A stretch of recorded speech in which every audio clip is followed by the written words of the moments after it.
In the first reading, the record of the patriarchs, which is history as we know it, begins with the narrative regarding the call of Abram.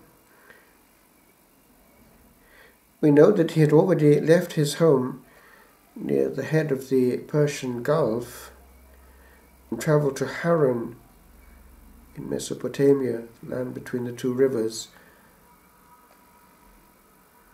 And there, God again confronted him and gave him and his wife, who remember was sterile, the commission to travel south. So he was to become the great nation of God's people. The root of Av, father, is in his name. The forerunners, therefore, of the Lord have a certain element of walking in the faith.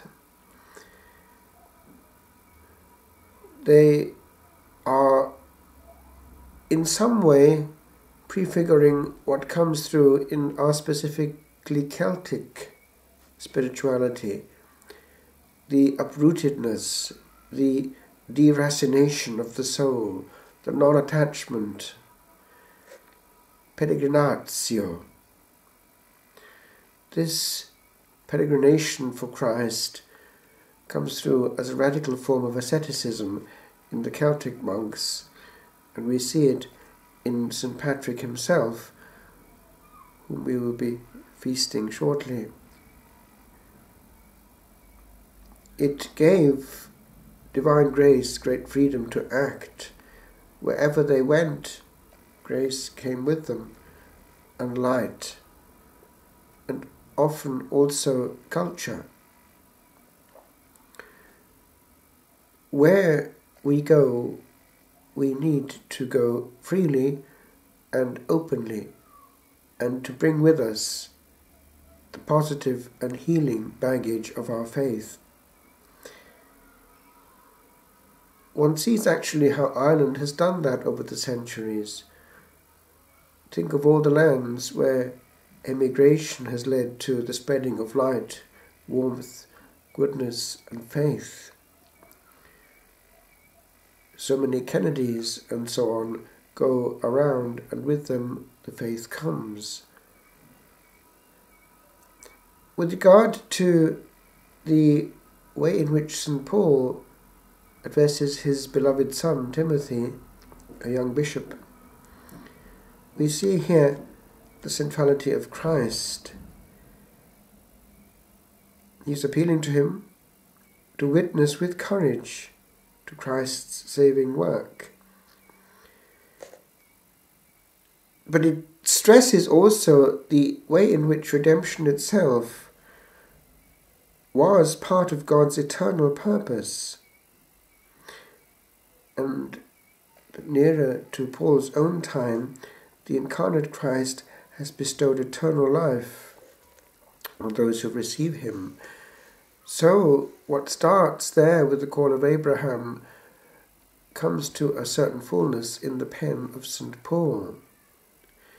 But in the Gospel itself we have those two time spans intersecting.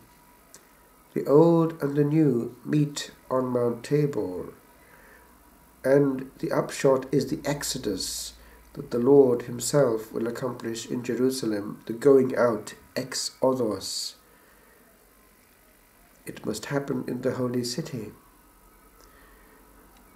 And so Jerusalem itself has a certain fullness inbuilt. From the wandering patriarchs comes eventually a place of abode. And the place where the Lord suffers is going to be a key place for all history to come. That part of the planet is much fought for. But let us look at what happens on Mount Tabor.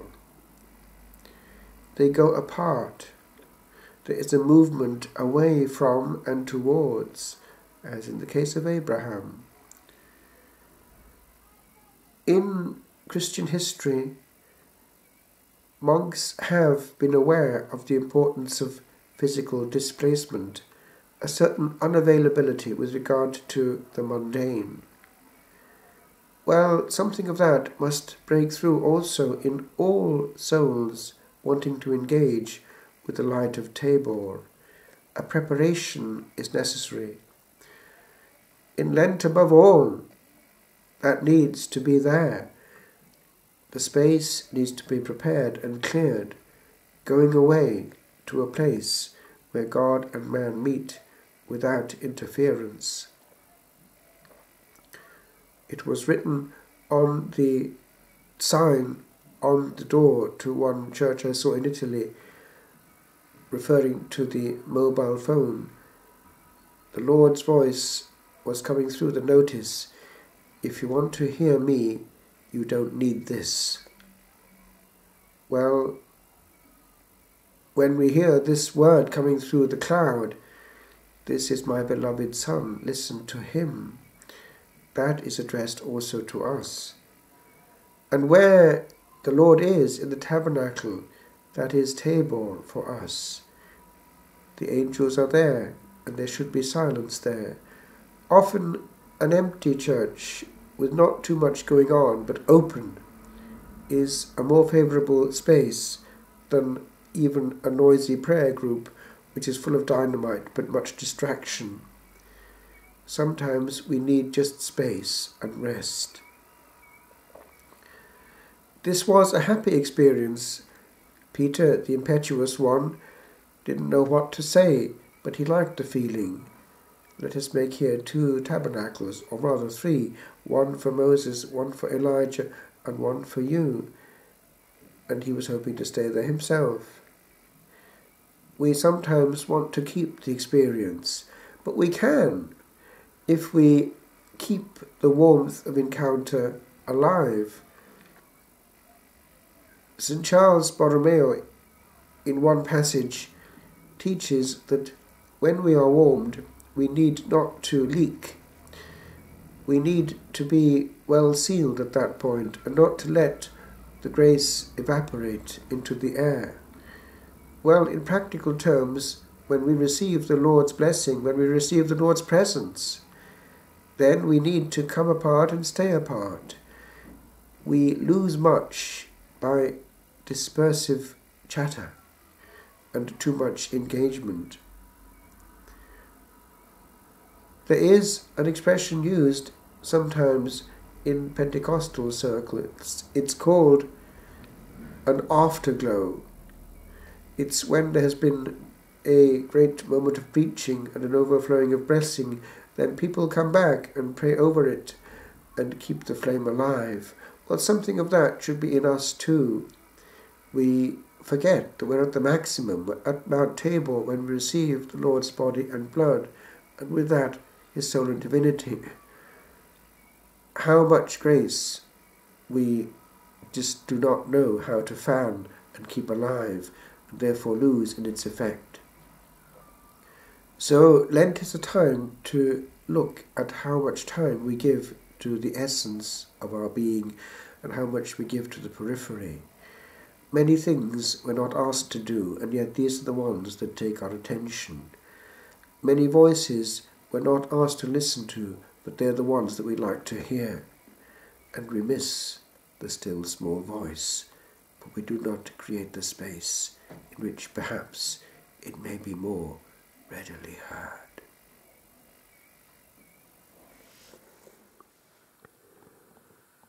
Serenity. Lines written on the 14th of September 2007, when realizing that Italy would be left behind forever.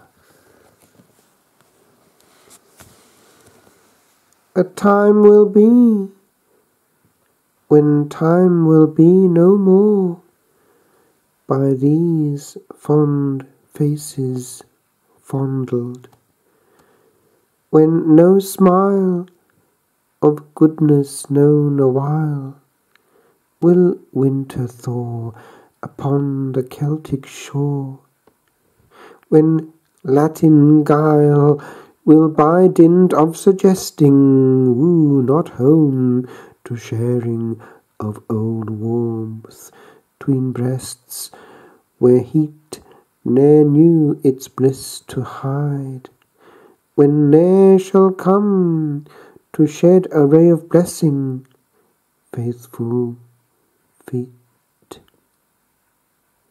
Goodbye, strange land that handed on my God in Christic hands on fire. Goodbye, wild youth of humankind aglow. The gentler sod of Erin bids rest on a softer truth. For sense is not the all of ecstasy, and eyes sealed evermore may better see.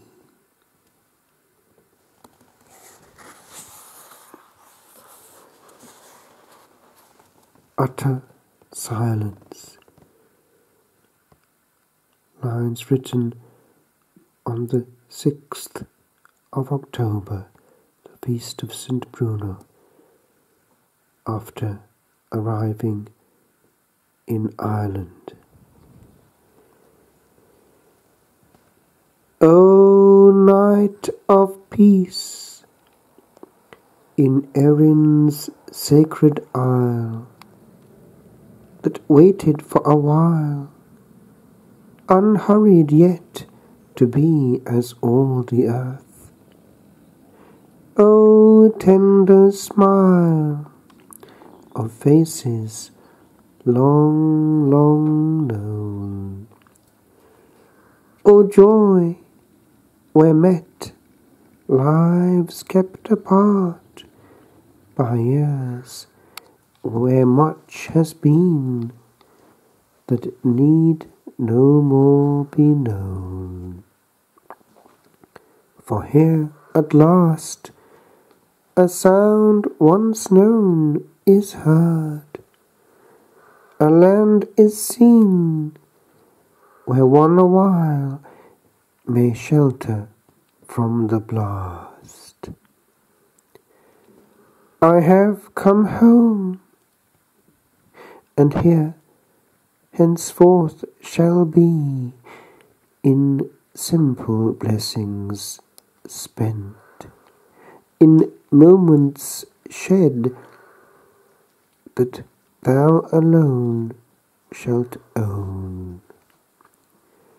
At last I see the land whereon I'll rest and lay my head.